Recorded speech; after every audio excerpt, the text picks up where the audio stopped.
Nah, kalau teman-teman perhatikan ya, Aramaik itu ada banyak bentuk hurufnya, banyak alfabetnya.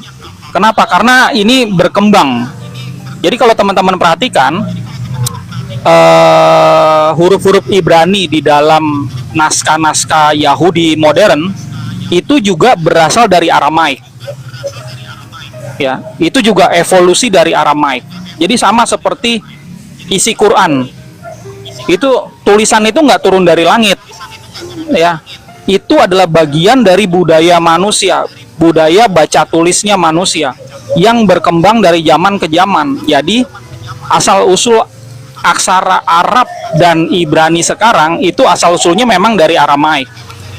Nah, Aramaik asal usulnya dari Mesir. Begitu. Sorry, apa itu tadi yang asal usulnya dari Mesir? Huruf-huruf Aramaik. Huruf-huruf Aramaik ini berasal dari Mesir. Iya, betul. Yang Iya. mengakar Memang dari peradaban beda lagi Babel. Ya, beda lagi Babel. Babel itu di luar Mesir. Babel itulah yang menonjolkan bahasa Aramaik gitu. Yang dari Mesir itu kemudian kan berubah tuh, berevolusi sedikit demi sedikit. Nah, Babel inilah yang membuat lebih terkenal gitu bahasa ini. Jadi, jadi Babel aksaranya sendiri pun tuh itu akarnya menjadi dari Mesir, baku. justru gitu. Jadi Betul, yang Babel betul. itu pun sendiri rootsnya itu justru dari Mesir, begitu. Betul, betul. Jadi Betul. kalau bisa kita buat gambar atau bagan, berarti Aramaik dari Mesir, Mesir dari Babel, gitu. Babel ya, Babel itu kan nama Sorry. daerah ya. Mereka ini berbahasa Aramaik. Nah, bahasa Aramaik itu ada tulisannya kan. Nah, tulisannya itu evolusi dari Mesir. Oh, Aramaiknya Babel itu evolusi dari Mesir. Betul. Oke. Oke. Silakan bro, kalau ada lagi yang mau dijelasin. Jadi memang kakek buyutnya aksara alfabet ya, itu dari Akadian ya. Yang pertama-tama itu menuliskan perkataan-perkataan. Nah, dari Akadian kemudian berkembang. Salah satunya itu dari Mesir. Nah, dulu yang namanya perkataan-perkataan itu ditulis dalam gambar. Ya, misalnya kepala kerbau, tanduk kerbau, itu tandanya artinya adalah sebagai kepala atau pertama, pemimpin. Kayak hieroglifnya Mesir ya. Nah, betul, itu memang asal usulnya tuh hieroglif Mesir. Barulah kemudian berkembang, berevolusi. Salah satunya menjadi Aramaik ini gitu. Nah, di bawah kan tadi ada yang ya biasalah orang yang tidak percaya mentertawakan Aramaik itu dari Mesir. Sejauh mana ini dapat dipertanggungjawabkan, Bro Aldo? Silakan. Gampang dipertanggungjawabkan. Ini kalau kita belajar evolusi bahasa ya, itu banyak kok buku referensinya. Saya bisa tunjukkan sebenarnya, tapi saya perlu waktu ya. Iya, enggak apa-apa. Lisan Bentar. saja, nggak usah pakai buku. Oh, ada datanya boleh kalau ada. Kalau ada nih, lebih baik pakai data aja supaya kita ini lebih terkesan akademis ya. Betul.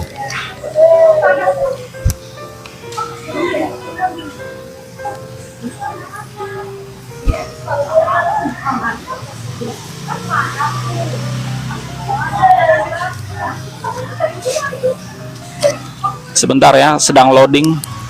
Ya, silakan. Jadi tadi yang mentertawakan Aramaik dari Mesir silakan ya, tapi mohon maaf catat baik-baik bahwa di sini pembicaraan ilmiah dan akademis, Bro. Jadi tolong sesuaikan dirimu ya dengan suasana sore hari ini biar kita nyambung. Oke, sebentar, tinggal masuk aja ke sini. Oke. Ya, saya akan dekatkan kamera ke layar ya sebentar. kalau teman-teman lihat ini sumbernya salah satunya dari Wikipedia, cuma ini cukup kredibel ya. Coba dilihat di sini deh. Related scripts ya, parent system. Ya, Egyptian hieroglyphs seperti yang Pak Theo tadi sebutkan. Lalu dia beranak-anak gitu. Proto-Sinaitic ya, Phoenician, lalu ke Aramaic alphabet. Nah, Aramaic alphabet dia punya child systems. Ya, ke Hebrew Nabatean. Nah, Nabatean itu yang kemudian menjadi Arabik. Tuh. Oke. Tuh ya. Nah, kemudian ada Syriac dan lain-lain. Ya, termasuk kalau teman-teman perhatikan sekarang masih ada agama Mandayan. Kitabnya itu ditulis dengan bahasa kuno, bahasa Mandaik. Nah, itu juga ada nih. Nah, semua ini adalah anak atau evolusi dari alfabet Aramaik. Gitu. Nah, ini Ya. bahasa yang sebenarnya Yeshua tuturkan ya. Kalau kita mempelajari ini di Indonesia berarti kita mau melestarikan bahasa kuno ini. Oke. Baik, jadi artinya lewat Wikipedia tadi dengan sumber yang tentunya kredibel, jelas tertulis dan terlihat di sana mengakarnya itu dari Mesir yang kemudian beranak turun-temurun, selanjutnya salah satunya tadi ke bahasa Aramaik. Oke, thank you. Saya rasa clear, Bro Aldo. Ya. Kalau untuk dasarnya sih dasarnya bagi saya sudah cukup. Hanya ada satu tambahan yang saya tiba-tiba teringat. Kan saya ingat tuh Nandar, dia itu kan getol sekali menyerang kekristenan. Kemudian ketemu kitab Pesita dari Bro Aldo. Bahkan sepertinya dia beli tuh kitab Pesita itu kan. Nah, pertanyaan saya, apakah memang kitab Pesita mendukung Nandar? Walaupun tadi saya sebenarnya sudah dijelaskan, sudah terang benderang ya, tidak. Tapi saya hanya mau Bro Aldo ya sedikit cuap-cuap di sinilah. Apakah sebetulnya Pesita ini memang mendukung apa maunya dan kepentingan Nandar, atau dia hanya aji mumpung karena seolah-olah Pesita itu agak berseberangan atau agak berbeda dengan bahasa Yunani? Boleh? Ya, Apa namanya? ini banyak non Kristen yang sudah beli ya, bukan cuma Muslim. Ada teman-teman Hindu, Kejawen, Kapitayam beli gitu ya. Saya sudah ingatkan mereka, jangan pakai ini sebagai alat perdebatan ya. Tapi yang namanya ajaran Yeshua itu adalah ajaran moral. Itu untuk menyerang kita, untuk memperbaiki diri kita. Bukan untuk menyerang orang lain sebenarnya. Jadi kalau ada yang memakai ini untuk menyerang, sebenarnya itu sudah salah ya penggunaan. Ya. Kalau teman-teman beli dan membaca ini, sekali lagi ya saya jelaskan di sini terus terang apa adanya, ini nggak ada hubungan sama ajaran Islam. Good. Ya, ajaran Islam itu ya contoh ya, Tuhan itu tunggal, Tuhan itu satu, nggak ada itu. Ya, Yeshua nggak pernah ngomong itu. Ya, Tuhan bernama Allah itu nggak ada. Ya, harus menyembah Tuhan. Tuhan sendiri ngomong sembahlah aku. Di sini nggak ada. Yeshua itu Tuhan, Sang Bapa Tuhan, nggak pernah ngomong seperti itu. Satu-satunya sosok yang minta disembah adalah setan. Jadi kalau cocologi nanti jadinya terperangkap ya. Nggak cocok gitu. Lalu ajaran, memang ada ajaran yang mirip ya. Contoh, kalau di Arab itu kan salah menjadi sholat, kalau di Aramaik selah ya. Tapi ini ajaran doanya, ajaran sholatnya itu jauh berbeda gitu. Yeshua kalau ngajarin doa itu kan masuk ke kamar, kunci pintu, berdoa kepada Bapamu yang tersembunyi ya. Atau pagi-pagi buta dia tuh naik ke atas gunung ya untuk berdoa, itu supaya nggak ada yang gangguin gitu loh, supaya dia benar-benar tersembunyi. Nah, Muslim kan tidak diajar demikian. Jadi mari kita hormati perbedaan ini, nggak perlu dicocok-cocokin. Baik, thank you. Jadi catat ya teman-teman, ini sudah langsung translatornya hadir, penerjemahnya hadir, bahwa segala bentuk kepentingan di luar Kristen termasuk Nandar jangan pernah dianggap, dikira terjemahan Pesita mendukung narasi nandar, apalagi imannya total sudah dinafikan, dibantah oleh Bro Aldo di sini. Seperti itu. Baik, bagi kalau saya sih untuk pengetahuan umum, pengetahuan dasar tentang pesita ini sudah cukup sebelum kita nanti masuk ke bagian terakhir tentang penggunaan kata Allah yang tadi. Tapi sebelum kita masuk ke sana, Bro Aldo mungkin ingin menambahkan lagi, menjelaskan mumpung ada waktu di sini, Bro, tentang pesita. Silakan, saya kasih waktu kesempatan. Oke, terima kasih Pak Theo. Jadi teman-teman ya, dengan adanya pesita ini ya sebenarnya adalah terjemahan terobosan atau proyek terobosan di Indonesia.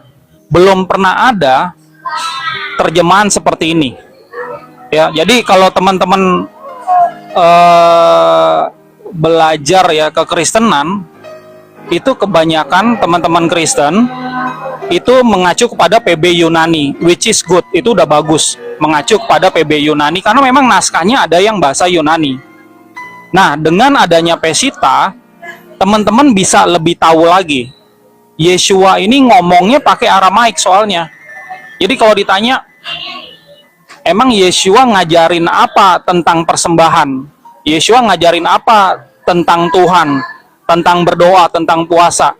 Dengan membaca ini, teman-teman itu udah bisa tahu Yeshua ngomongnya seperti apa. Lalu bagaimana menerjemahkan secara netral.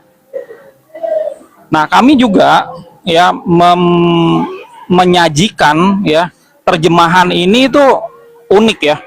Jadi seperti teman-teman lihat di sini. Ya. Ini ada Aramaiknya. Ya. Setiap ayat lalu ada cara bacanya.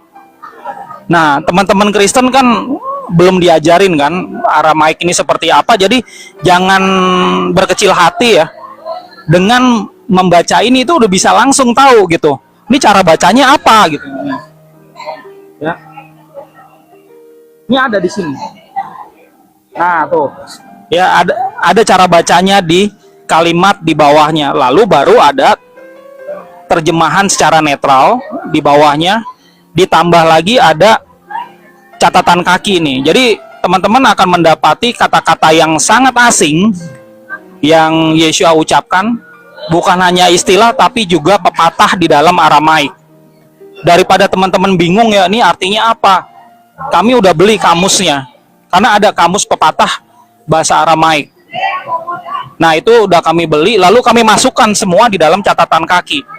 Jadi dengan membaca ini, teman-teman pada saat khotbah, pada saat ngajar itu akan jauh lebih mendapatkan pemahaman gitu. Nah, ini tambahan dari saya tentang proyek pesita ini. Baik, oke. Tiba-tiba saya teringat, Bro, karena di dalam di manuskrip bahasa Yunani itu kan ada isu keempat kitab Injil. Itu penulisnya siapa katanya. Nah, di Pesita sendiri keempat kitab Injil yang disimpan oleh gereja Kristen Assyria itu, apakah ada informasi penulis kitab manuskrip Pesita itu siapa? Ada informasi, Bro? Silakan. Sama juga sih ya, sama-sama nggak ada informasinya karena memang dokumen dulu ya ada yang penulisnya mencatatkan namanya seperti tulisan Pak Paulus ya, beliau menuliskan namanya, tapi ada juga yang enggak. Nah, kitab Injil kanonik ini kebetulan tidak mencatatkan nih si penulisnya, tapi akademisi itu tahu 4 kitab Injil ini memang aslinya memang di abad 1 ya, baik itu yang Aramaik maupun yang Yunani itu memang ada di abad 1. Oke, baik, thank you. Oke, mungkin itu dulu dari saya, dan Bro Aldo tadi sudah menambahkan apa yang perlu teman-teman ketahui tentang kitab Pesita ini. Boleh kita tutup bagian yang ini, Bro? Kita masuk ke bagian akhir. Boleh, silakan. Oke. Ya udah, kita face to face lagi. Karena data saya rasa sudah selesai. Jadi kembali ke penggunaan kata Allah. Teman kita kemarin Rap Jono ya. Rap Jono saya setuju dengan pendapatnya. Karena sebelumnya pun saya memiliki pandangan yang sama. Sebetulnya saya pribadi pun sebagai seorang user, karena kami ini user. Saya pribadi, kata Allah dihapuskan dari Alkitab nggak ngaruh buat saya, nggak ada masalah. Iya, Jadi kalau setuju. saya ya diganti jadi Elohim misalnya atau apapun istilahnya, itu nggak ada masalah. Cuma yang menjadi persoalan begini, kita ini kan bukan kriminal di negara ini. Kita ini bukan maling. Betul. Kita ini bukan warga kelas 2. Dalam arti Betul. ketika mereka menuntut kayak preman kampung gitu kan, menuntut ya, hapuskan itu nama Allah dari situ. Ah, ya kan? Nah, saya pribadi Iya, iya. paham kenapa LAI menggunakan kata itu. Lalu ketemulah kemarin dengan teman-teman di Komal Kristen. Nah, saya baru tahu. Jadi ceritanya seperti yang kurang lebih saya jelaskan di VT. Kalau kata Ya. Allah dalam huruf Arab, alif, lam, ha, cuman ada 4 huruf. Yes. Itu adalah copyright atau produk dari Islam, hanya tertulis di Al-Quran. Saya setuju. Tetapi penggunaan kata ALLAH dalam huruf Latin, nah ini yang menjadi persoalan. Karena ternyata teman-teman memang ada kemarin yang info itu dari prasasti Zabet, is okay. Tetapi dari yang saya dapat dari teman-teman kemarin di Komal, bahwa untuk Melayu, saya pakai istilah Melayu, berarti ini kita bicara lingkupnya Indonesia dan Malaysia. Pertama sekali itu justru ada di kitab Alkitab Kristen berbahasa Melayu, Keluaran 1612. Di mana di tahun itu KBBI belum lahir. Nah, Betul. ini saya selesaikan dulu ya penjelasan, nanti silakan Bro Aldo nanti menanggapi. Nah, ini dari pemahaman saya dulu gitu ya. Jadi teman-teman, tahun 1612 jangankan KBBI-nya, bangsa Indonesianya juga belum lahir. Ya, biar clear kita ya. Gitu betul. ya. Jadi kata Allah, kalau Allah, yes, no objection, tidak ada keberatan dan tidak ada komentar sama sekali, itu produk Islam. Saya setuju. Tapi untuk kata Allah huruf ALLAH dalam huruf Latin, sorry to say, mohon maaf, Kristen yang lebih dahulu menuliskannya di dalam Alkitab bahasa Melayu tahun 1612. Indonesia belum lahir di sana, apalagi kamusnya belum ada di sana. Nah, jadi begini, Bro. Itu satu. Kemudian yang kedua, saya lanjutkan cerita. Kemudian kan isu polemik kata Allah ini, bukan Allah ya. Allah tidak pernah dipolemikkan. Kata Allah yang dipolemikkan. Ini kan sudah lebih dulu terjadi di Malaysia tuh beberapa tahun yang lalu, kan begitu. Nah, kabarnya dan kayaknya adalah benar, ketika umat muslim di Malaysia menggugat penggunaan kata Allah ini di Malaysia, masuk ke pengadilan, kemudian terjadi sidang gugatan, tahu teman-teman siapa yang menang? Kristen. Nah, ini kan membagongkan sebetulnya kan. Loh, kok bisa Kristen yang menang? Ternyata kenapa menang? Yang saya dengar ya. Nanti tolong koreksi kalau salah. Ya, Kristen di sana itu hanya bersandarkan bahwa siapa yang lebih dulu menggunakan kata ALLAH dalam huruf Latin di lingkup dunia orang Melayu. Itu Kristen. Yaitu di kitab berbahasa Melayu tadi tahun 1612, dan kabarnya katanya atas dasar itulah orang Kristen Malaysia menang melawan gugatan penggunaan kata Allah dalam bahasa atau huruf Latin. Gitu. Jadi saya tutup dari saya ya. Nanti habis ini Bro Aldo silakan jelaskan semuanya menurut Bro Aldo. Habis itu langsung kita tutup karena kita nggak debat ya. Saya dengan Bro Aldo nggak debat ya teman-teman. Kita ngobrol di sini. Jadi manfaatkan kesempatan ini untuk berbagi ilmu, curi ilmu dari Bro Aldo. Jadi saya tutup. Nah, itulah maksud narasi saya di awal dan narasi saya di VT. Bahwa saya pribadi nggak masalah Allah mau dihapuskan, ya better toh, karena itu kan katakan secara fonetiknya kan berasal dari Arab ya, bau-baunya maksudnya soundsnya itu kan kedengaran dari Arab gitu kan, nggak ada masalah buat saya. Tapi tidak sesimpel itu, nggak sesederhana itu Ferguso kan, kira-kira begitu kan. Kenapa? Ya. Selesaikan dulu dong secara hukum, selesaikan dulu dong secara keilmuan, secara budaya, secara tafsir dan lain-lain. Dan itulah sebabnya saya masih kulonuon saja, saya masih persilakan saja kalau LAI tetap menggunakan kata Allah, karena kalau orang di luar Kristen mau menggugat nama itu, kata itu harus dapat menunjukkan secara hukum dan keilmuan. Dan secara hukum dan keilmuan tadi sudah saya jelaskan panjang lebar.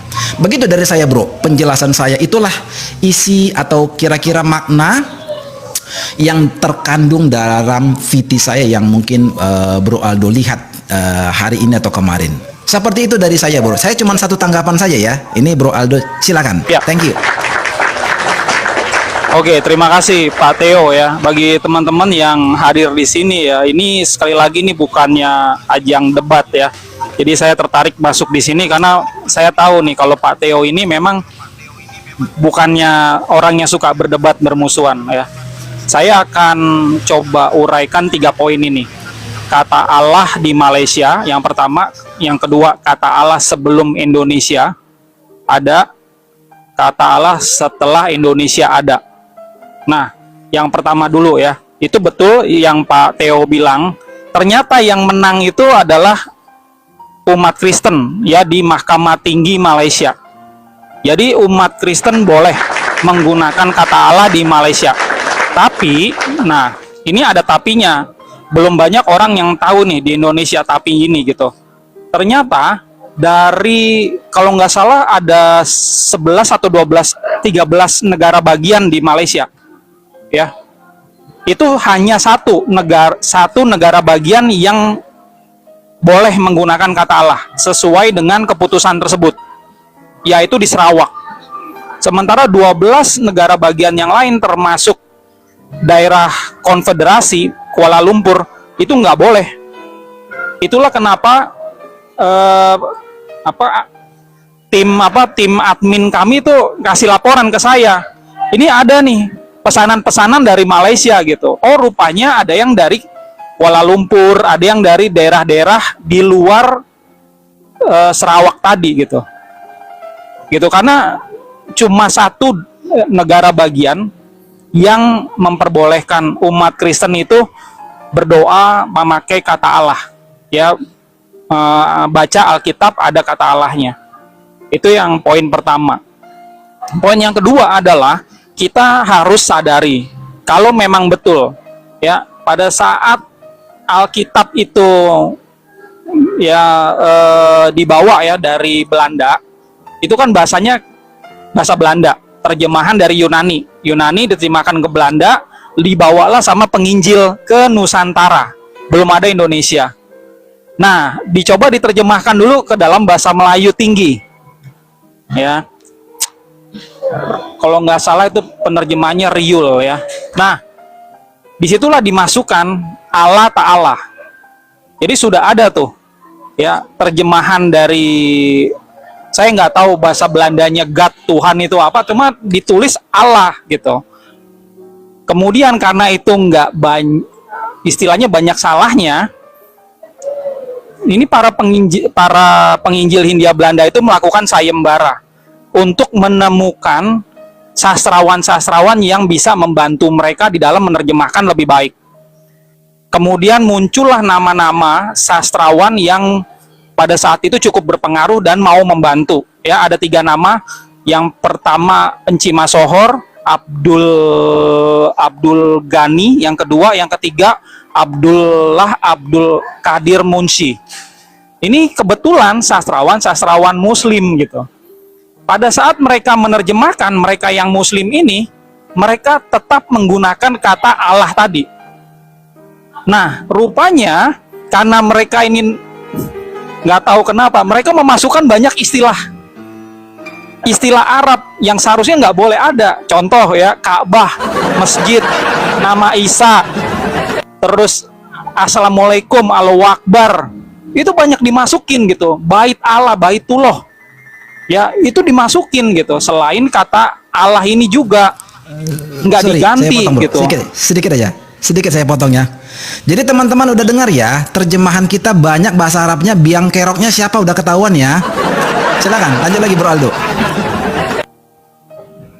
Nah, kalau dibilang biang kerok itu kesannya negatif. Jadi kita nih harus bersyukur juga ya.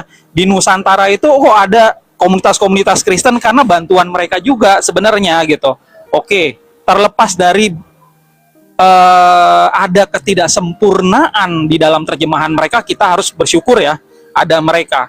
Nah, pada tahun 1928 dicetuskan bahasa persatuan itu bukan bahasa Melayu, bahasa Indonesia. Indonesia Merdeka 1945, di dalam Undang-Undang Dasar kita, bahasa nasional kita bahasa Indonesia. Oleh karena itu harus diterjemahkan nih. Yang Alkitab bahasa Melayu tadi, itu diterjemahkan harus ke dalam bahasa Indonesia. Nah, siapa pada saat itu yang mau menerjemahkan, yang menerima tongkat estafet dari para penginjil India yang dibantu Muslim itu? Nggak ada saya.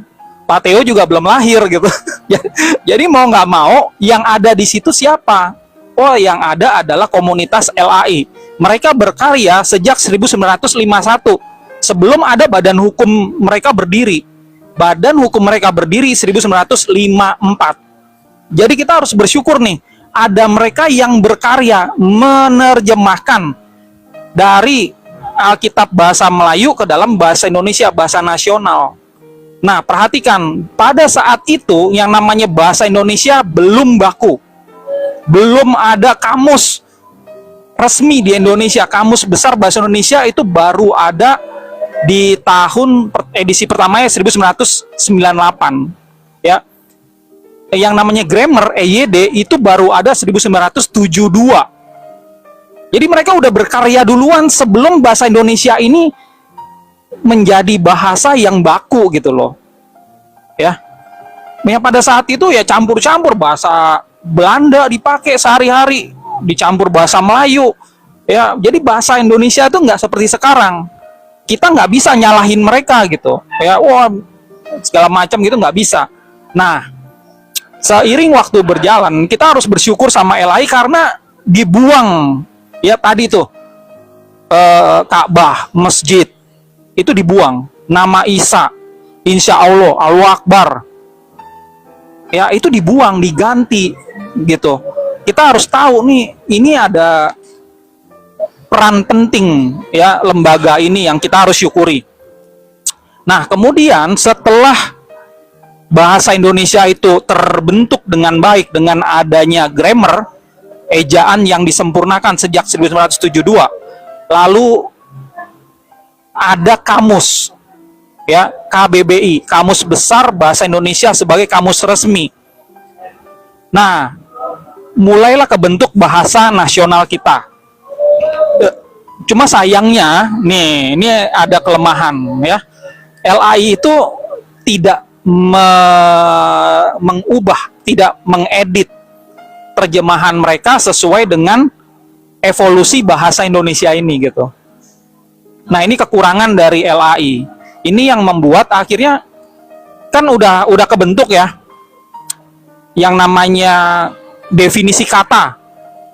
Ya, dari Sabang sampai Merauke, meja ya meja gitu ya. Temannya kursi. Meja itu bukan makanan. Semua udah tahu nih dari Sabang sampai Merauke. Nah, didefinisikan juga sama Badan Pengembangan dan Pembinaan Bahasa, kata Allah itu apa? Yaitu nama Tuhan. Nah, LAI tidak merevisi itu. Ya. Tahun 2021 tuh saya ketemu sama Pak Anwar Chen. Terus saya kasih masukan, ya sebagai sesama penerjemah, saya kasih masukan aja, Pak, semua penerjemah itu pakai KBBI loh Pak, gitu. Nah, beliau setuju. Ya, pakai KBBI beliau setuju. Cuman, kenapa kalau kita lihat di dalam TB2, itu kan kalau pakai KBBI, Allah itu semua hilang. Tapi kenapa hilangnya sebagian? Nah, karena tim penerjemahnya LAI itu nggak cuma Pak Anwar Chen. Jadi itu tim, teman-teman. Nah, lebih banyak yang ingin terus mempertahankan kata Allah. Gitu. Nah, daripada ini kan akhirnya muncul kan TB2. Ya, Allah, kata Allahnya itu berkurang. Ya, dari 4.000 menjadi 4.000 sekian menjadi 3.000-an lah gitu ya. Nah, ini masih polemik gitu ya, baik sesama Kristen maupun Kristen Islam. Nah, daripada ini polemik terus gitu, makanya kami mengeluarkan terjemahan kami gitu yang betul-betul sesuai dengan kaidah bahasa Indonesia. Nah, dengan adanya terjemahan kami ini, kata Allah hilang, nabi, rasul, ibadah, itu banyak yang hilang. Ya, ini lebih pas lagi, lebih netral lagi. Jadi, teman-teman muslim yang beli, ini Pak Ustadz, kayak Ustadz Kainama itu beli gitu kan, seneng banget ya. Kenapa gitu? Karena bukannya mereka mau murtad, tapi mereka benar-benar tahu, ternyata ajaran Yeshua itu beda jauh gitu. Begini nih ajaran Yeshua. Ya nggak ke Arab-Araban, tapi begitu mereka baca, betul-betul berbau Yahudi gitu. Karena ini dokumen Yahudi yang kita terjemahkan ke dalam bahasa Indonesia. Dengan adanya terjemahan Pesita ini, kami yakin kerukunan ya antar Kristen sama Islam itu akan lebih baik. Akan lebih baik lagi gitu. Jadi nggak akan ada gontok-gontokan ya, yang sebenarnya itu bermula dari bahasa saja. Oke, itu aja dari saya. Oke, mungkin pertanyaan terakhir karena tadi saya tiba-tiba teringat bro. Ketika proses penerjemahan dari bahasa Belanda dibawa ke rumpun bangsa Melayu, Malaysia dan Indonesia, pada waktu itu kan bahasa Indonesia jelas belum ada gitu ya, yang ada bahasa Melayu. Nah, di masa-masa itu bagaimana umat Muslim yang ada di Melayu atau di Malaysia, apakah mereka sudah punya Al-Quran terjemahan pada waktu itu? Poin saya adalah, balik lagi, apakah kata Allah itu sekali lagi, kata Allah dalam huruf Latin ALLAH adalah produk pertama, orinya itu, pertamanya sekali itu adanya di Alkitab Kristen, atau kata ALLAH itu sudah pernah muncul tapi dalam ALLAH Latin ya, bukan Arab, karena Arab bukan ALLAH, itu ada pernah muncul di Al-Quran versi terjemahan bahasa Melayu. Mungkin ada informasi mengenai itu bro, silakan. Oke, nah sayangnya saya nggak bisa menjawab dengan lugas ini ya. Teman saya Pak Krisli itu beliau yang bisa menjawab ini dengan datanya. Nah, dari penjelasan beliau ya, saya mendapatkan fakta kayak begini teman-teman. Jadi si penerjemah ini nih ya, seperti tadi saya sebutkan ya, sastrawan Muslim itu pada saat membantu penerjemahan kitab bahasa Belanda ke bahasa Melayu, untuk memuat kata Allah itu harus mendapat izin dari Kesultanan Malaysia. Nah, mereka akhirnya dapatkan izin karena itu sudah dipakai menjadi nama Tuhan Islam. Mereka dapatkan izin, cuman saya nggak punya datanya. Yang punya datanya itu adalah Pak Krisli. Jadi rekan-rekan atau Pak Theo bisa tanyakan langsung ke Pak Krisli ini. Oke, baik. Oke, thank you Bro Aldo. Mungkin dari saya itu aja. Closing statement Bro, sebelum kita akhiri. Baik teman-teman, terima kasih buat Pak Theo atas waktu kesempatannya. Bagi teman-teman yang tertarik benar-benar ya, untuk tahu seperti apa sih Yeshua ini mengajar dalam bahasa Aramaik, teman-teman cari di toko-toko buku, itu belum ada buku seperti ini. Ya, dalam toko-toko buku baik itu online maupun offline, teman-teman bisa dapatkan toko buku. Di buku-buku itu penjelasan ajaran Yeshua yang sumbernya baik itu dari terjemahan bahasa Indonesia atau terjemahan bahasa Inggris. Ya, nggak ada buku. Kalau kita tanya ke SPG-nya nih, saya mau cari buku dong ajaran Yeshua yang Aramaiknya lalu penjelasannya, itu nggak ada. Nah, karena nggak ada, padahal itu adalah hal yang penting buat kita, makanya kami ini membuat tim Pesita Indonesia Merdeka yang menyajikan ke masyarakat di Indonesia. Jadi masyarakat Indonesia nih sudah bisa tahu Yeshua itu ngomongnya bagaimana, aslinya kalau diterjemahkan itu seperti apa secara netral. Tinggal nanti kalau ini ternyata terjemahannya berbeda dengan ajaran-ajaran Kristen di Indonesia, mau terima atau enggak. Nah, itu urusan urusan lainnya lah gitu. Tapi paling tidak sekarang ini sudah ada project Pesita, project terjemahan ini.